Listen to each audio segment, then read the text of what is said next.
My name is Lindsay Gruber. My pronouns are she, her. I am so thrilled to be able to welcome you all back or say hello for the first time for folks that are joining us today on the second day of the U.S. Pro Bono Summit. As those of you who were here yesterday will recall, as a part of our accessibility efforts, we're also doing visual introductions. So for those who cannot see me, I'm a white woman wearing a black blazer with long curly hair that my daughter called springy this morning, which I'm going to take as a compliment. So you'll continue to hear that throughout the day as you meet the fantastic folks that are part of this work today. But I have the pleasure of being able to welcome you back, the folks in the room with us here, the 600 plus folks who have registered to be a part of this online, and to have the chance to be a part of this incredibly important conversation, which truly is about accelerating trust, connection, and impact through pro bono.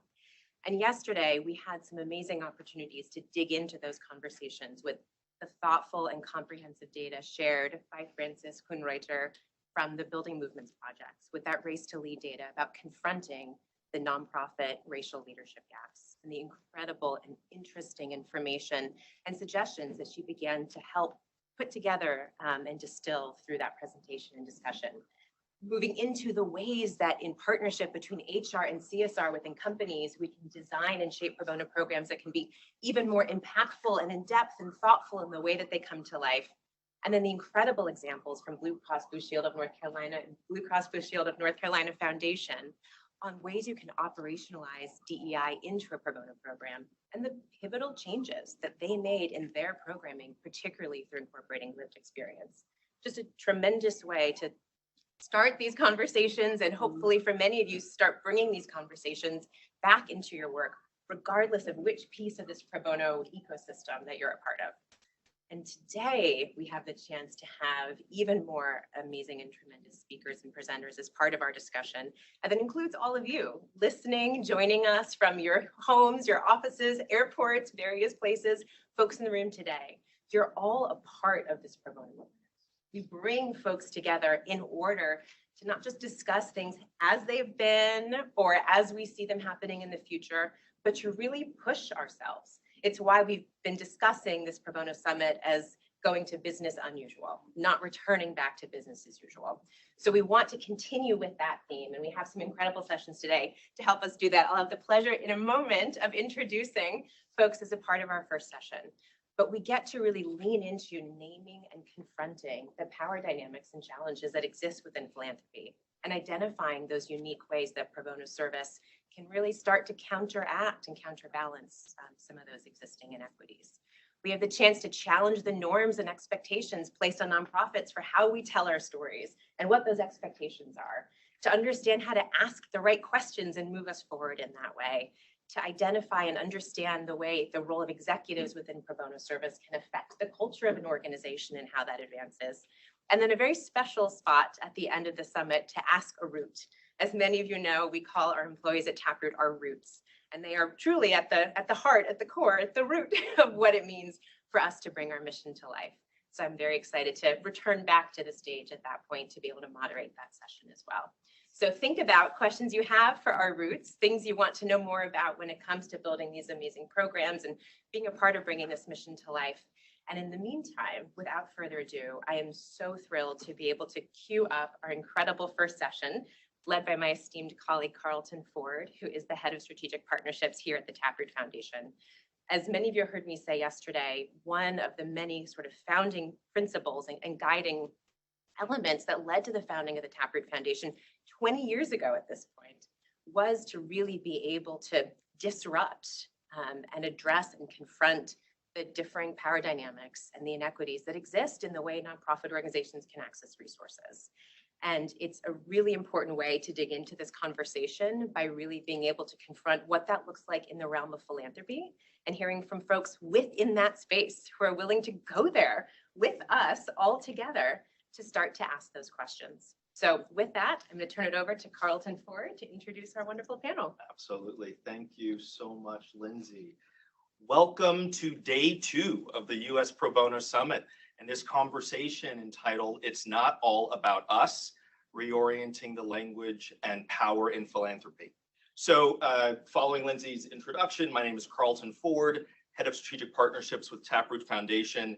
My pronouns are he, him, and for those unable to see me, I am a Black man wearing a light blue shirt, dark blue blazer, and really fashionable red glasses. So I am eager to introduce our guests here and have them introduce themselves. I'm happy to be joined by Satonya Fair, President and CEO of Peak Grantmaking. Peak Grantmaking works to transform philanthropy by elevating the field of grants management and empowering grants management professionals to lead the way in operationalizing equity-centered, values-driven grant-making practices. Also, we are graced by having Dawnn Leary joining our conversation. Dawnn is Chief Program Officer at the Greater Washington Community Foundation, where she is responsible for providing strategic clarity, advisory, and management of the foundation's competitive and discretionary grant making, including how to implement racial equity practices within the organization's grant making strategy. So, Dawnn and Satonya, I hand it over to you to have further introductions. Please, Satonya, you want to kick us off? Yes, I'm happy to. Thank you so much. And it's such a joy just to be in rooms with humans. So thank you. And hello, Dawnn. Good to be with you today. I am, as you heard, Satonya Fair. I use she, her pronouns. And I'm from Akron, Ohio. I just love to lift that up because I love Ohio. So go Ohioans in the audience. And I am today wearing a navy blue dress to match Carlton because we prepared in advance. And black boots. And I'm a Black woman with hair that changes by the week. So today it's a little bit of a reddish brown. So that is my introduction. And again, thank you for having me. We do have some coordination here between the blue and the red that I see, Dawnn. But Dawnn, we hand it over to you for introduction. Great. Thanks so much. And just wish I could be there with you all in space, but happy to be a part of this conversation. My name is Dawnn Leary, Dawnn, 2 N's. Yes, Dawnn, none. Leary, she, her pronouns. I am a Black woman with what we call in our culture sister locks and a wonderfully partly shaved head that I am rocking today with some butterfly earrings and a black sweater and a gold top. So just so happy to be with you all. Absolutely. So, you know, in our prep for this conversation, we had what we call fire in the chat moments. We had a lot of candid, courageous conversation, and I'm really excited to bring that to this body today. But I think let's start with why. Why are we sitting here talking about this? What is our personal why for entering into the philanthropic sector?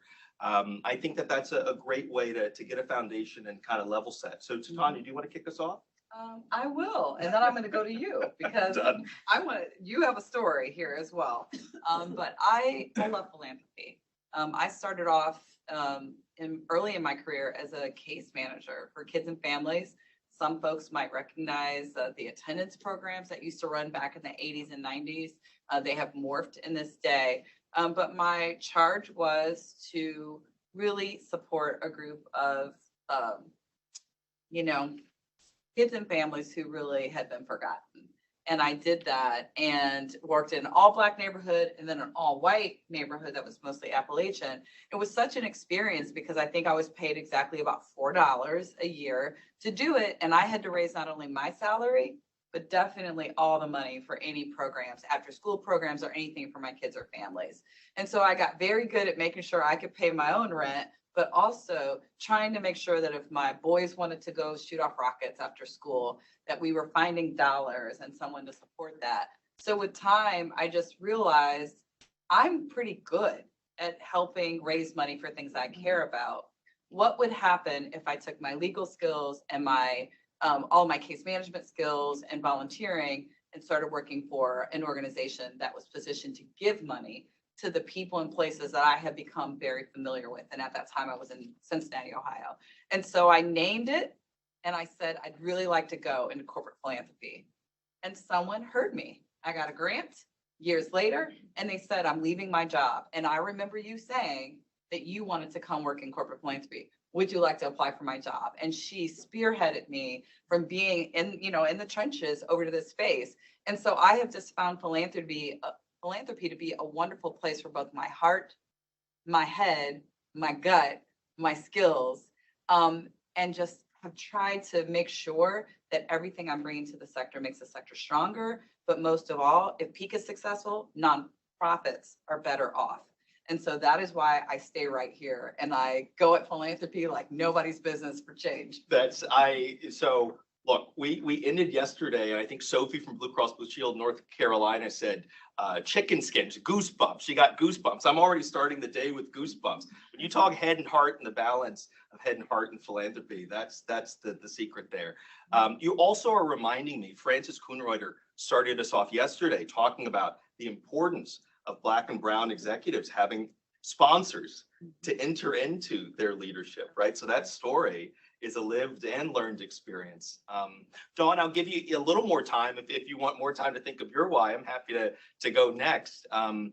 My why, growing up as a Black boy from South Side of Chicago, it was entering into the cultural arts. I wanted to enter into a world that was different from otherwise what I had been experiencing. When you walk into monolithic arts institutions and you see the marble wall and the names etched in the marble wall, it was clear to me, and it was described to me, that very few of those names, if any, were Black and Brown donors, Black and Brown individuals, right? Foundations, family foundations started by Black and Brown families and individuals. And so it became part of my task to change that narrative, right? And to really open the aperture of exactly who is behind the funding, right? And then strategically, how do we do what we're going to talk about, power building in those communities, and to elevate those foundations, whether they be corporate, private, family. So that's my why for what brings me to this seat. Dawnn, hand it over to you.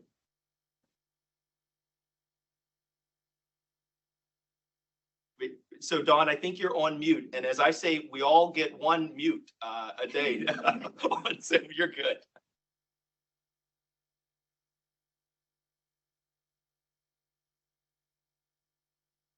So I think maybe Miriam will be able to help unmute there. There we go. It wasn't allowing me to unmute. I don't know why. So when I was listening to both of your journeys, I don't know if mine's as, this is my word, not yours, as sexy as that, or as intentional, honestly. So I'm a native Northern Californian, and ended up in the District of Columbia to go to an HBCU, Bison, Howard, HU, anyone who's alum, and fell in love with the district and stayed. My entrance into the nonprofit space was more in the community development space. I worked for a community development corporation that was focused on neighborhood revitalization. We were affordable housing provider in a community in a Ward 8 in Southeast DC. And that was really my founding job that really, in a lot of ways, shaped how I see the world and how I enter into spaces. I really entered into the philanthropic and financial institution space by accident. It was not in an intentional step. And I think what I sort of try to come into any space as a result of that founding and community development is how organizations intentionally center and work with, in partnership, community, nonprofits, residents, et cetera, and not to come to the space from an extraction point of view, but come to the perspective as a partner, and to find ways in which to support and not always to lead. And so that's kind of what brought me here. Everything's resonating, because many times what folks will find when they enter into the philanthropy space is, how did I get here? The road to philanthropy is a relatively new sector, right? When it comes to the intentionality of being able to learn philanthropy, right? There's some great schools of philanthropy out there, but these are newer endeavors when it comes to formalizing philanthropic practices. But this brings us to our first question, right? So when it comes to philanthropy, and when it comes to our engaging in this power dynamic and the power shifting The question is the evolution and awareness of shifting the power dynamics between grant makers and grantees a moment or a movement? Who wants to kick us off? I'm gonna let Satonya kick us off. That was her. She started that moment or movement. I'm letting her set that table. She said it so well when we were prepping for this. And I'll just say the jury's out. And I think that that's real. Already with the pandemic, we saw organizations, funding institutions, individual high net worth individuals really go completely outside of their norms and trying to move money as quickly as possible with the least amount of time and restriction to causes that they both cared about, but often were outside of their mission. And thankfully, the IRS understands a good emergency, right? And we can. There are mechanisms by which one can go outside the lines. But I was very, very surprised, despite being an organization that also received a McKinsey Scott investment. I was really surprised to hear a lot of our funding entities last year begin to say, my board and even sometimes my staff, colleagues, and these are at all different size and type of philanthropic institutions, but in particular, the question about my board is asking, when will we go back? And I found that to be extremely distressing and interesting because I love a challenge. And I thought, go back to what? And I had the opportunity to present earlier this year in West Virginia to a bunch of founders of philanthropic institutions. And the title was called We're Not Going Back. And as a nonprofit, I just think that as humans, change is experienced not positively, even when that change is good for us. And the same is true for institutions. And so I do think that what may feel very good for my colleague and I, when we are hearing from a donor who says, you're doing great work, we'd like to invest in you unrestricted, the money's on its way. That's beautiful and that's wonderful. I'm always intrigued about what kind of conversations are happening back at the ranch on that though. And was that a one-off or is this the beginning of a trend? And so when I do hear our colleagues, people who are at these more than 500 foundations say, folks are starting to ask about when you go back, I know that that's a human tendency to go to stasis because it's where we all go in trauma, in crisis. So I do think it's intriguing that I seem to see some organizations sticking their landing. And they have said, we can do this. We're moving to a 50% or 75% unrestricted portfolio. We're going to do it. But we absolutely would be not being honest if we didn't report that there are organizations who are going back to the way they operated in 2018, 2019, before we were talking about equity, racial equity, healing, all of these things like upfront, but also before this interesting crisis that literally changed us all. We will never go back to who we were before March 13th, 2020. As humans, we have been changed. So it is intriguing that institutions will seek to go back to what they know best and the practices that they know best. And I will be a very vocal reporter on who's really changing for the benefit of community and nonprofits, and also to be a great sector leader for other philanthropic organizations. And absolutely, with the help of Betsy Reed, my communications director at Peak Grantmaking, we will absolutely be calling out the shortfalls because we have to. We have to. So I don't know if it's a movement or a moment, but I'm hopeful. There's so much truth in what you just shared. And I think so one of my colleagues, one of the roots on our team said, there's this additional, he's learning baking, said this additional ingredient is time. There's the materials, the seasoning, and then there's time. And I think time is the thing that we still need to figure out to know if this is a moment of movement. Dawnn, did that spark anything for you? Yeah, it actually sparked sort of one of my thoughts around a question that I guess we'll talk about more around equitable philanthropic practice. But I attended a virtual summit hosted by an amazing group at the end of October, focused on racial and social justice. And the organization is called Service Never Sleeps. They're in Arlington, Virginia. Please look them up. And the topic of the summit was, what does it mean to be Black-led? And it was just a dynamic conversation where we were being educated, creating safe space for processing. One of the keynote speakers was Karen Suarez, who is CEO of Equity in the Center. And in her remarks, she called racial equity and social justice forever work. And I think that's really important to echo and reiterate over and over and over again, and talking about that this is not an initiative, right? This is not a one-off. This is not a one-time. This is forever work. And I think we need to get in our spirits, our minds, our souls, that this is not just a moment in time, right? How can we think about this? And you were mentioning, Carlton, in terms of from the time factor, and to address the fact that this is going to take time. This work takes time and intention. And so just in listening to both of your comments, just wanted to lift up the fact that this is forever work, and how do we keep that at the center? This is forever work. Let that be the hashtag for this conversation.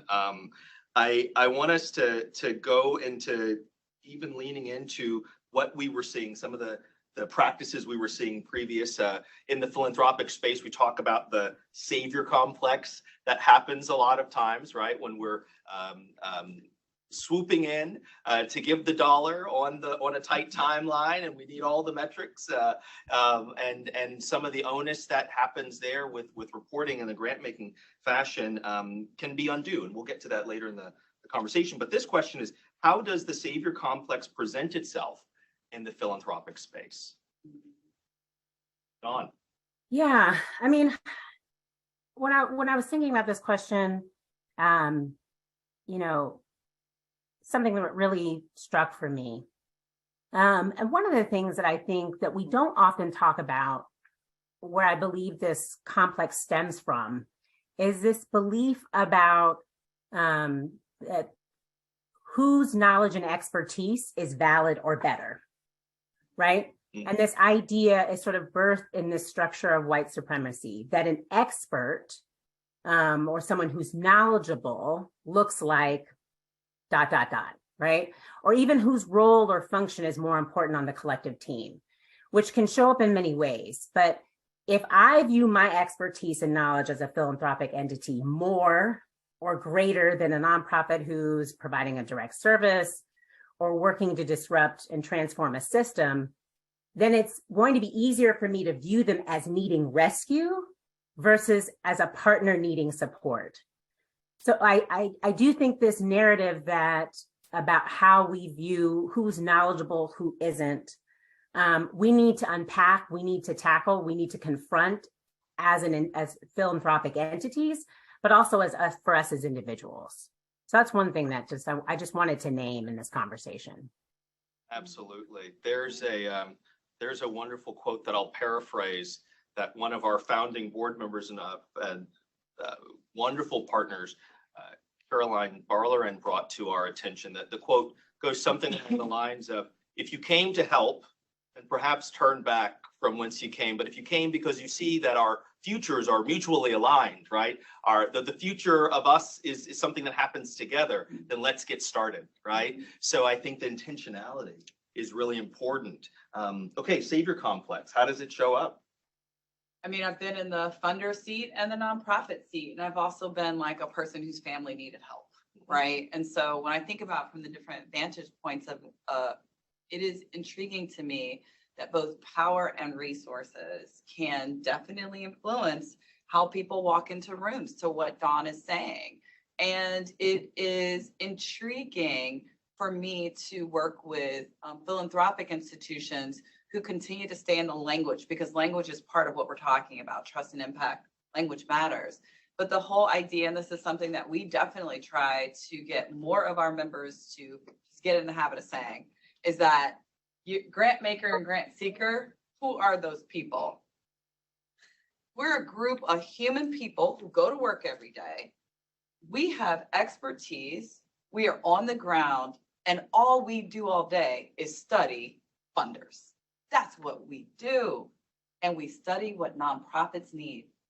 That's our expertise. So it is intriguing to me to not see that as expertise, to Dawn's point, which is proximity to community, awareness of needs in community, and expertise in working with XY group of people, whether you are a direct service or whether your client is foundations. We have expertise. You have dollars. That sounds like a partnership, because I don't think that the typical funder, name your favorite funder in your mind, hold that in your head. That organization is not equipped to show up in South Chicago and go put those book bags in the hands of the families that need them. It's probably an organization that Carlton or Dawnn through LISC has possibly worked through during their time. You got to let them do their work and get out of the way. And it's great that you have resources. That is the whole point. But I've got something and you've got something. It sounds like a partnership. And I think Peak tries to really drum that, because not everybody's ready for us to talk about white supremacy culture, the fact that most of the people, the corporate wealth that built the family foundations, right? Come on, y'all. 400 years of slavery. This is not mostly our people. The Robert Smiths of the world are, we don't like to say exceptional, but how many of them are there? And at the end of the day, even Robert Smith needs to talk to Pete Grantmaking about how to give money away and not have it be extractive and or burdensome for the people who receive it. Because even giving money away at Morehouse has a tail. It has a tail. And so I do believe that there is an important moment to just realize that the funders and the nonprofit practitioners and social sector organizations are best positioned to help community, wherever that is in the world, and for whatever the cause is, when you are mission aligned and you trust that you're both coming with a similar aim and goal. Let us lead as nonprofits. We let you lead in managing the investments and the dollars that our families and communities need. It's a partnership. So the language matters so much, and we are not there. There's still a lot of work. Travian Shorters, if you all have never heard of him, the team, I talk about him all the time, which is that the scarcity mindset that nonprofits get what we deserve, and it's very little. And that abundance only sits with the funder is a problem. But you make us work in scarcity. You make us live in scarcity. You make us small. When I think that what we have to offer to the world, most nonprofits, is pretty amazing. And so there has to be a reckoning that we both have something to offer. And that is a shift for philanthropy. Yes, asset-based language.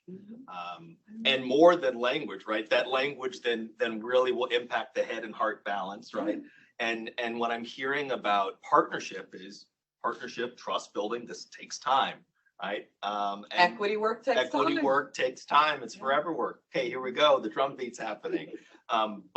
But truly, that the time that it takes is something that living in the community, knowing the community deeply. It reminds me of Valerie Chort yesterday, RBC, like talking about their having been founded with community branches, right? Branches in the community. The banks were in the community.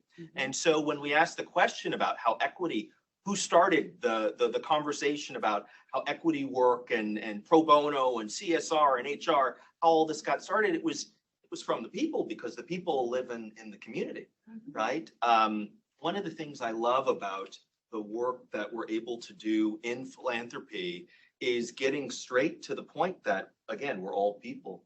And for-profit sector, nonprofit sector are tax codes, right? That's tax language, right? Behind it are people that live in your community. So how do we get there? And I would just say, getting to the point, trying to get to the point. I do think that the honest dialogue, nonprofits are actually very much forced to lie, have small lies every day to funders around their outcomes and things like that. To go back, transformation takes time. And it's wonderful that the nonprofit has a $2 million budget and you've swooped in with a significant grant for your organization. You're giving them $500,000, right, Dawnn? Ooh, this is like significant. This is great. That's wonderful. That may not be the largest grant they ever received, so be a little humble brag. You've got to know your organization.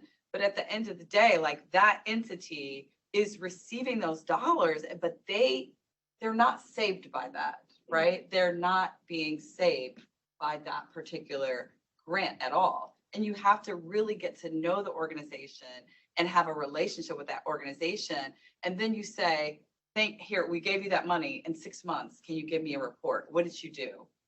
In a year, what did you do? And like LISC, the organization that Dawnn worked with, we worked extensively. We're talking about neighborhood revitalization, private-public partnerships, agencies involved. It takes time. It takes time just to build a building. That's going to be for low-income housing. It takes time. And so you're asking a nonprofit sometimes to give you, because you gave a significant grant, for them to give you information they don't quite have yet, but they're forced to do it, or else they may never get a grant again from you, or you may badmouth them on the street about it. And so the savior complex shows up in so many different ways. I do think we just have to be very mindful that nonprofits need to be able to get to the point more with their funders and to be honest with their funders, but that's going to be transformational kind of relationship building stuff. And it's not where we are. And sorry, Dawnn, please. No, yeah, I just wanted to add, I mean, I don't want to say that money isn't critical, because it is critical. It's critical to give, as Satonya is saying, give that money to nonprofits, get out of the way and let them do their work.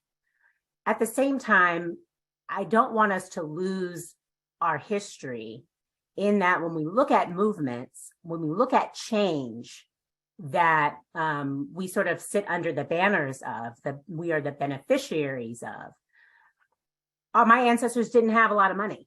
When we talk about labor, the labor movement, when we talk about the gay movement, when we talk about women's rights movement, when we talk about these, just on and on, it wasn't necessarily large dollars. They weren't getting like huge operating support dollars, right, for movements.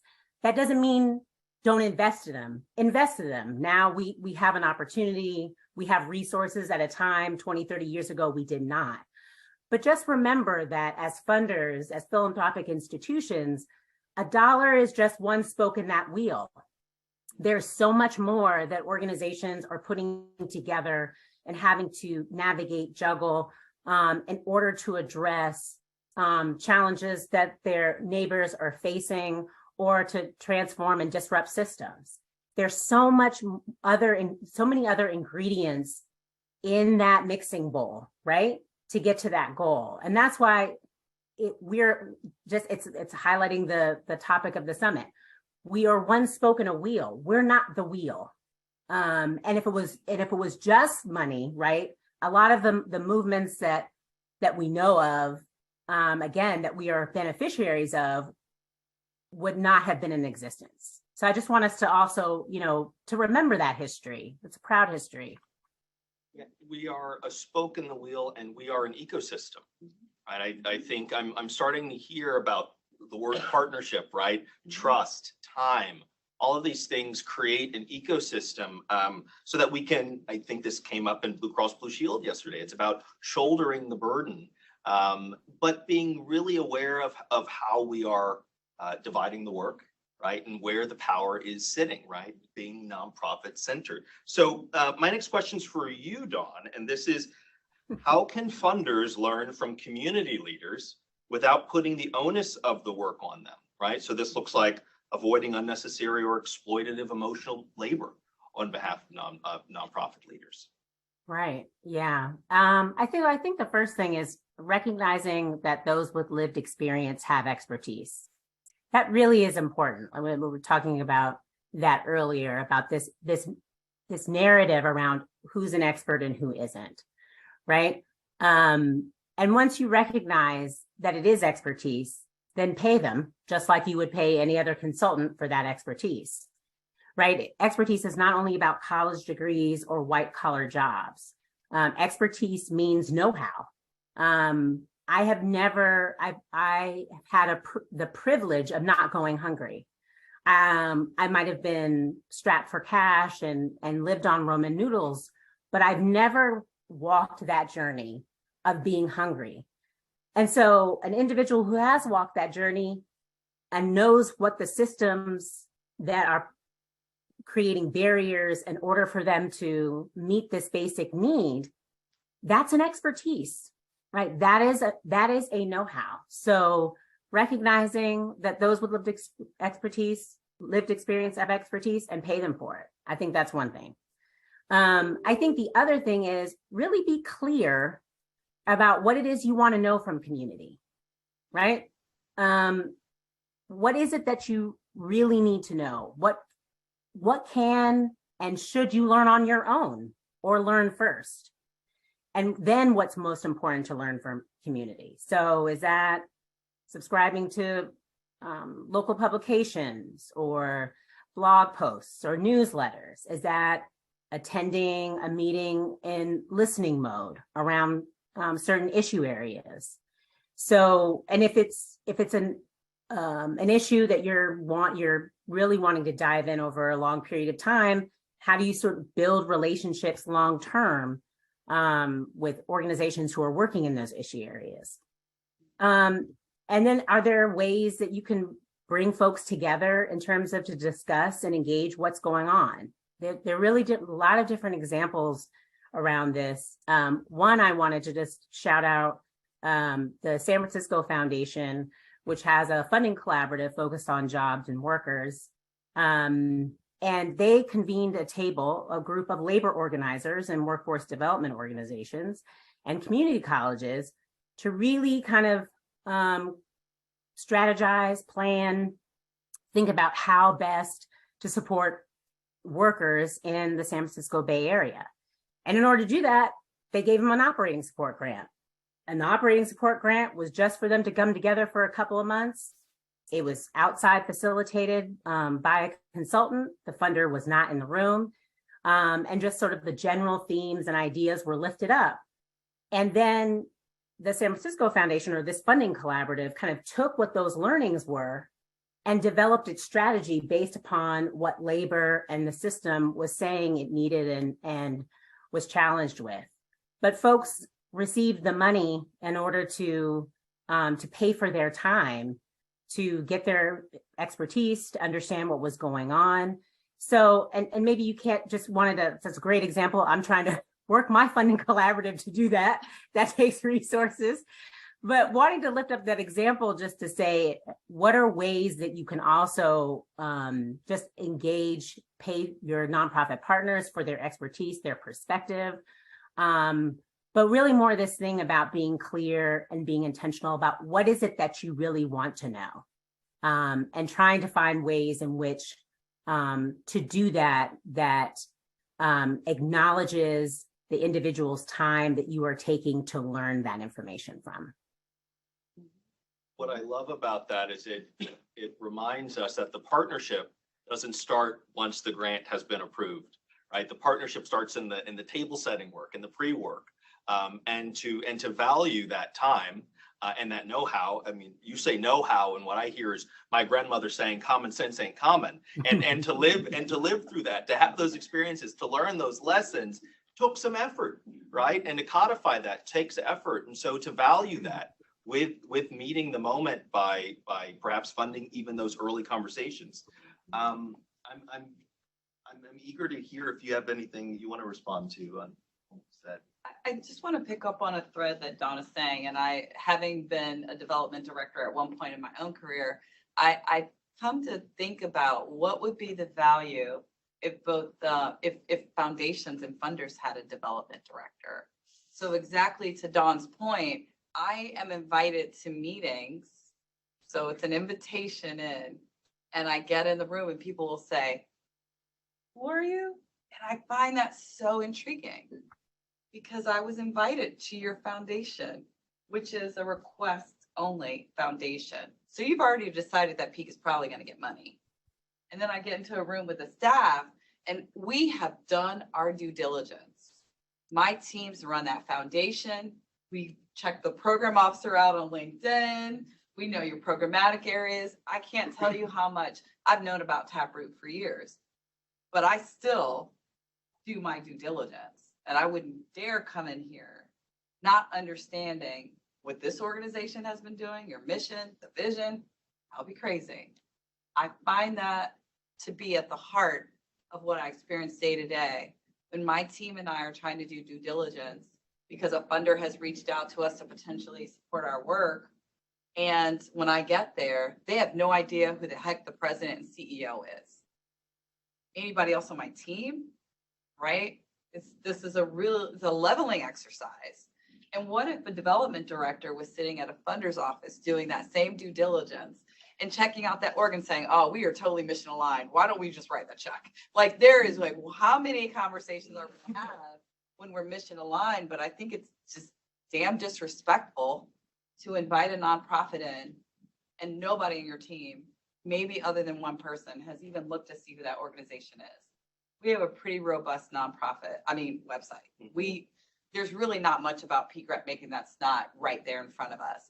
And we know it because we just had another grant for $25,000 sent to us because they said we wanted your website and everything we needed was there, done. Money in the bank, on its way. So we know that we are listening when people have questions for us. We fill those gaps, we make it public. We try to make sure everybody on the staff and our board has their talking points. But it is so intriguing, just to Dawn's point, that if a development director were there to make sure that you understood what our needs were, it might allow us to get to that partnership piece. But often we're doing the dance. We're trying to show that we're the better of the organizations to get the grant. And it's like we're immediately kind of almost sometimes put in competition with other organizations. And so I do love, like, my fantasy world is a leveling where development directors exist to inform teams who are ready to go out in community and work with nonprofits, the same as nonprofits go do their due diligence before we ask for money. So I do think that there's some real modeling, like let's get a couple of foundations to just model that, and then hear from the nonprofits that experience it and go, wow, it was just a different experience completely to walk into that room and they actually knew what peak Grantmaking did and what, this organization did. And it was really, we got to the work quickly because we came in having done our due diligence. And that's just a very practical kind of like, think about if that's what you experience. I could imagine you've already mentioned that you have worked with an institution that was in receipt of a McKinsey Scott grant, and I know that's right. So we're very lucky. So that's an amazing moment to say, okay, someone was looking at and came to us, right? That is a call for change in a lot of how this is done. So my last question before we go into Q&A is, how does one create change without sparking fear? Right? Because a lot of these things are these are big changes and small changes, right? But there's anything is going to be perceived as a big change if it's been done a certain way for a long time. So how does one show up in this work, or what would be from Dawnn and Satonya? How does one create change without sparking fear? Can I just lift up really quickly? Ask McKinsey Scott, because the ire that has come at that woman for deciding to give her money away is extraordinary, and shame on anybody with money who's going after her on Twitter or LinkedIn out of her level of generosity as being wrong or a bad method. How dare? It's so interesting, and I also would say that if she were a man, she wouldn't be dealing with it. So I just want to be honest that this is where gender does show up sometimes. And Jeff Bezos and Elon Musk are doing some really interesting things with dollars right now. And it's Kenzie Scott's she's just showing up and trying to do some things to help Girl Scouts or whatever, help peak Grantmaking have a grant like we've never had before, so that we can just go do the work. And as she said in that letter, buy a chair, take a nap, which is not the joy that most of the nonprofits I've talked to, even this room, get. And so I don't know, like there's a really interesting kind of thing that's happening with people who are trying to go about the new models, right? Yep. And they're definitely experiencing some things. I like language. I know that I can't walk into every group and begin again with the white supremacy or white with gender or with Roe v. Wade in that decision. And so I definitely do a lot of time just like working with language. I know that if people have called peak, they're ready for something.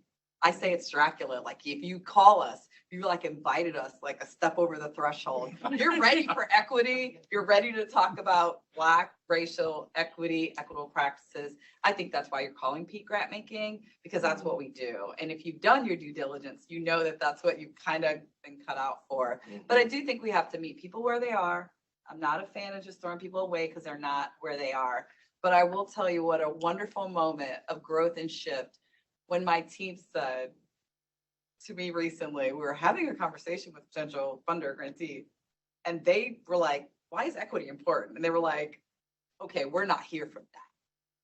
When you get to why it's important, we are right here, but we can't go about convincing you that it's something you should care about. And I love how they drew the line. Call us back when you're ready. But that part is not our responsibility. You've got to at least crack the door. And so that's kind of where we are with regard to this.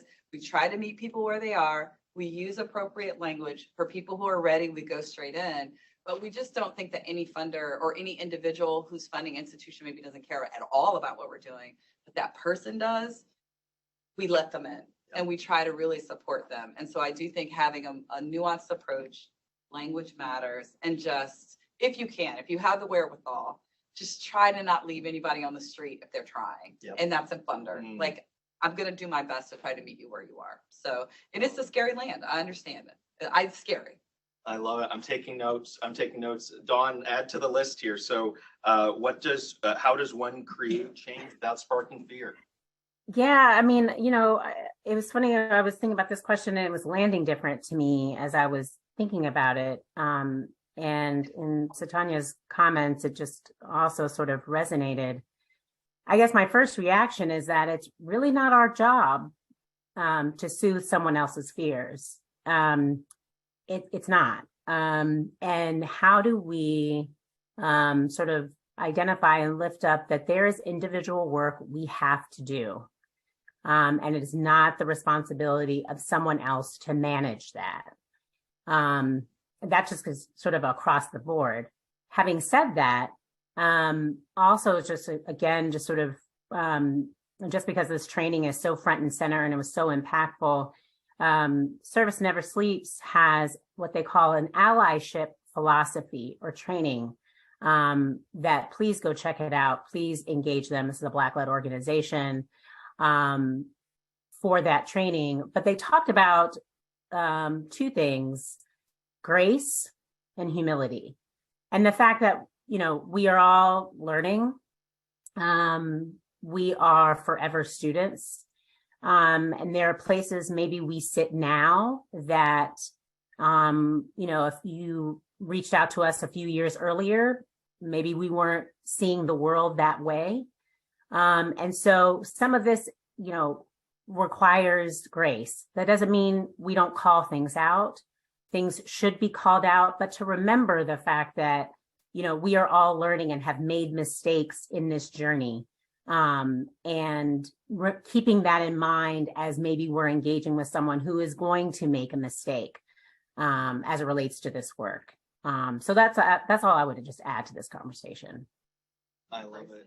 Grace, humility, truth telling, right? Research, meet people where they are, be intentional about your language, right? Doing that individual work. This is a fantastic conversation. I want to thank both of you for opening up your head and your heart and your calendar and your time, right, to be here with us. So let's now open up for Q&A. I know there may be questions coming from the chat, so we'll hear a question from the chat, and then anyone in the room, please feel free. Sam, please. Yes, I'm reading a question from the chat here. I'm going to use this microphone. Hey, thank you. I'm going to attempt to, at least. So this question came from one of our digital attendees. How do we start conversations about systemic problems nonprofits experience, particularly as it relates to internal capacity of organizations that are majority BIPOC-led and staffed? An example that they provided is the amount of administrative burden to receive grants in the first place, such as a long RFP processes. Great. Of course, we have to start with the hardest question. There was a beautiful article that was posted a few weeks ago about it was a conversation on whether the term nonprofit capacity building needs to be thrown out there. And so we'll find that and get Miriam or someone to post it for folks.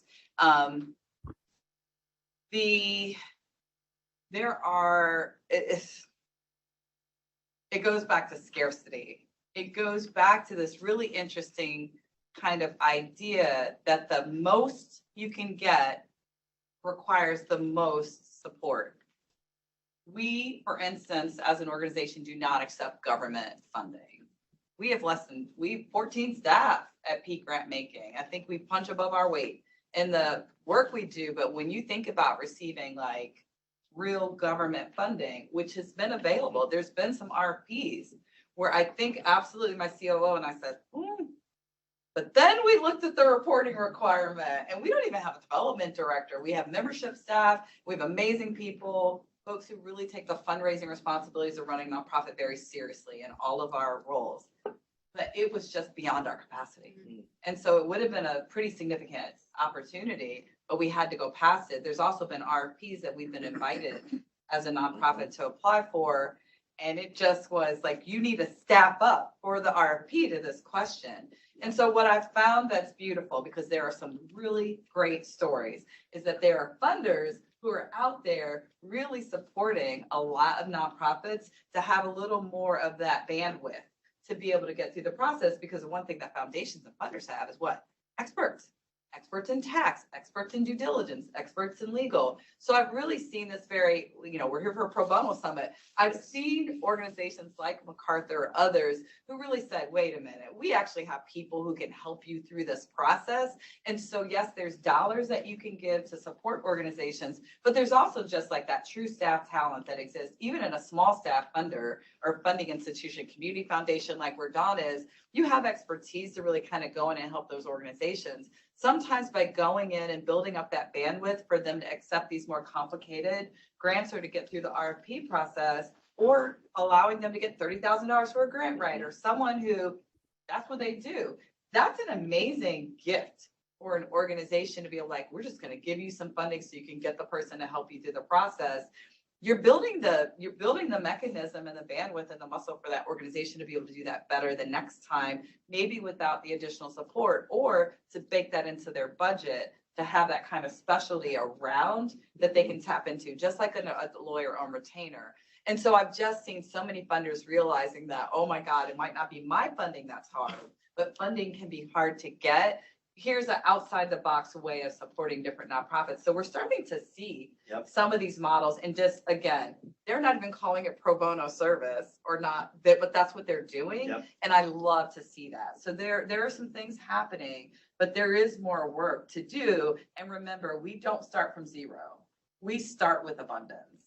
And so if you begin to interact with more nonprofits from that perspective, you can maybe say, what do you have? What do you need? Fill the gap and keep it moving. But there are some really good models out there of how people are really activating their staff to help fill the gap. I'm hearing again, doing that research on what the broader needs are, right? So I heard it may not be our process that is as onerous, but we understand that that's something that's out there, right? So philanthropy plus pro bono, right, can be a way that we can prepare you, right? Okay. I want to make sure that we have time for more questions. So Dawnn, do you have something you want to add there? Yeah, but I do think I wanted to lift up more, answer that question more from to the philanthropic institutions in the room, right? And I think this is getting at the question around kind of equitable philanthropic practices. I think it's important that we as foundations are always examining and being more intentional about what information we really need as it relates to grant applications. We need to do that more. Why are we asking for it? Are we using this information truly? And if we're not, let's stop asking for it, right? Let's also be more transparent about how we're making decisions as it relates to these grants. Are we making it by committee? Are you making it by staff? Organizations sort of need to know, they need to know that. They need to have an understanding of that, right? And then how can we explore different ways around our applications? So I know there are some grant makers and grant making tables that accept video submissions. We need to do a better job in terms of language access and translation. So there are small steps also that we can do as philanthropic institutions that can make it more accessible for BIPOC organizations that are small and that don't have as many staff or doesn't have a staff person to dedicate to putting in, the lion's share of applications to funders. So I just want to make sure that for us to highlight there are things we can do now and small steps that sort of lower that burden and barrier for our BIPOC peers. Yes, and it goes back to what was said yesterday many times throughout the day, which what's the intentionality? What are we here really to do, right? And so those questions that you're asking about, can we make our applications less onerous by saying this question isn't one that we're really tracking? This isn't a metric for us that we're really using to make strategy. We could take it off, right? Because in the end of the day, our purpose is to resource communities through the work of nonprofits. Yeah. Use data to make decisions. If you're not, stop. And then using that equity lens and practice lens to right size your process for the nonprofit, not for you, for the nonprofit. And we know that that's a wide range of institutions, but funders do have flexibility, to Dawn's point, to right size that process. If Harvard is getting the same grant application and reporting process as a small grassroots nonprofit, you have to wonder if you as a funder maybe have the capacity to right size that doesn't seem fair. And so that equitable practices piece is so important as we go forward. So I'm getting the flag of time is up, and I'll ask for grace. I know Lindsay yesterday pulled her card to say, if we can do one more question, she put it back in her pocket. So I'm going to take it out of hers and put it in mine. Is there a question in the room? And if so, I'm happy to extend a question in the room. And otherwise, we'll recycle this card all throughout summer. A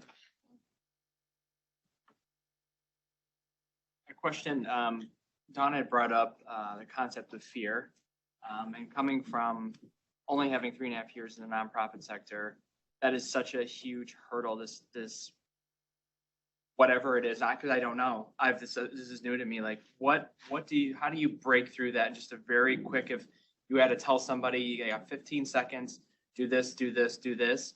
This is how you overcome. Like, this is how you ask for things. That, like, especially the money that you brought up.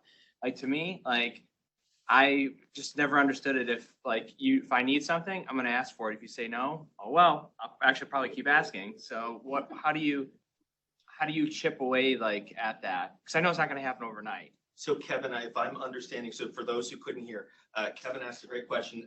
Essentially, I think, how do you overcome the fear of making the philanthropic ask? There's data that says 95% of our ask, or even maybe higher, are received with a no, right? And if you start to add the lens of being a Black woman in this space, you just kind of looked at this, and like Urban Institute's Nonprofit Trends Association of AFP has some data out there, but I just feel like I believe, and so I can take your no, but I'm gonna ask because I love my team. And the people who do the work at this organization deserve me to be strong enough. And so I do think that my love of my team just gets me past the fear of rejection. But I do think if you're going to be a nonprofit executive, you've got to be pretty good at no's. And you've got to be pretty good at learning to just be a bit fierce, especially when you have staff, because their literal livelihood depends on you trying to conquer it. And so I will say that in the beginning, it was so hard, and I just kept at it. I kept at it, and I kept at it. And it was because I believe that the kids and the families that I was asking for that money for, they also needed it. And so I just kind of went at it, and I said, in life has taught me rejection. And so let's just keep at it. And sooner than later, there were more yeses than nos. But I also do believe that you do it by not just making the ask, but by getting to storytelling. The storytelling is very different. And how people hear that, not about you, is just, to me, that became like, let me tell the story of these folks while I'm making this ask, and let that resonate. And not, I'm asking for $25,000 from Carlton. Let me tell you the story why that $25,000 is going to significantly shift the work we do and the people that we serve. And so I learned to move to story way before we talked about that, but also just there has to be a fearlessness in helping the people who are at the subject of your mission and your staff. I think they just deserve leaders who will be able to just pick yourself back up. It's not about you. Grace and humility. Keep asking. You know, I Dawnn, I would love to hear how you overcome fear. What you reminded me about storytelling is remembering whenever you're sitting in that conversation, it's not you sitting there. You are an agent. You are a representative on behalf of others, and to put them in your mind and your heart. And then also to keep track of your no's, actually. Set a no goal. Don't set a yes goal. Set a really high no goal and try to get to, I want 100 no's this year. Keep track of the no's. Be excited. When they say no, say, yeah, all right. Oh my God, I'm getting my no goals. Okay, Dawnn, what would you add? That's such a good tool. I'm like, I'm writing that one down. You know, the one thing I guess I just wanted to lift up, because just acknowledging that it is hard to push through that fear, and one, just the power dynamic of an entity that has resources and an entity that says I need those resources and to do what I need to do, and all what comes with that. I guess I wanted to approach it a different way and think about or consider how you can identify certain philanthropic partners that can help you navigate. I mean, one of the questions that kind of we didn't get to was Carlton was going to ask us kind of, what do you wish partners would ask themselves before reaching out to you? And we talked a lot about that, you know, foundations are very different. You meet one foundation, you meet one foundation. But one of the questions that I had for me is that not only for an organization to ask themselves what they're in most need of beyond financial resources, and if I'm the person that would be a good partner in that. I've had folks reach out and just said, you know, hey, Dawnn, I'm really not understanding what this a community foundation is. I'm sort of really confused. And, you know, that then prompted, hey, it's this, and it's about this, it's about that. And we've sort of developed that partnership or a relationship, honestly. And folks have reached back out to say, hey, this whole crazy philanthropic scene, what is it about? And in Greater Washington, and we've had those conversations. I do think there is value in sort of the relationship building with certain philanthropic partners. There are great program officers out there that are really knowledgeable and care and serve as good thought partners in terms of the space, knowledge of the philanthropic space at large in your region, but also in terms of navigating philanthropy that might help with some of that fear, right? That might help quell some of that, give you a different perspective.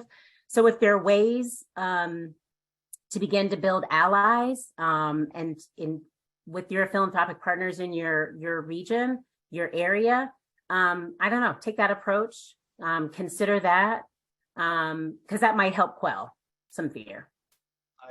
And can I just say, go with a friend. As nonprofits, we have boards, and people always say that people with money give money to the people with money.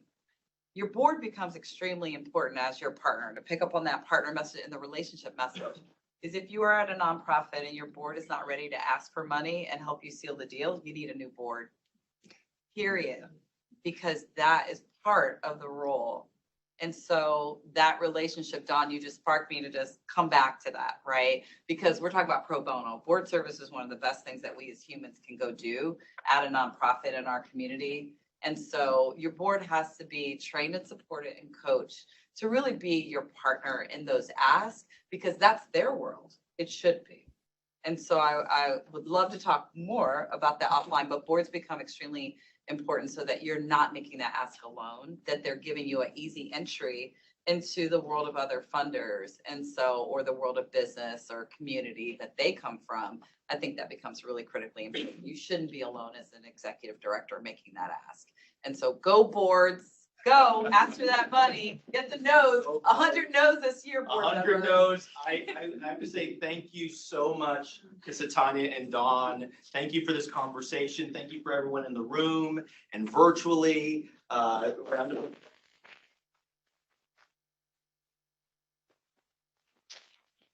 The goal is to say to be continued, because I think there's so much more that we can and should have the chance to discuss together and in this capacity. I have so many thoughts I want to share coming from that, but I'm instead going to make sure everyone can have their 5-minute break before we get into our next session. And I'm going to bring us back with some thoughts and connecting the way these different pieces come together.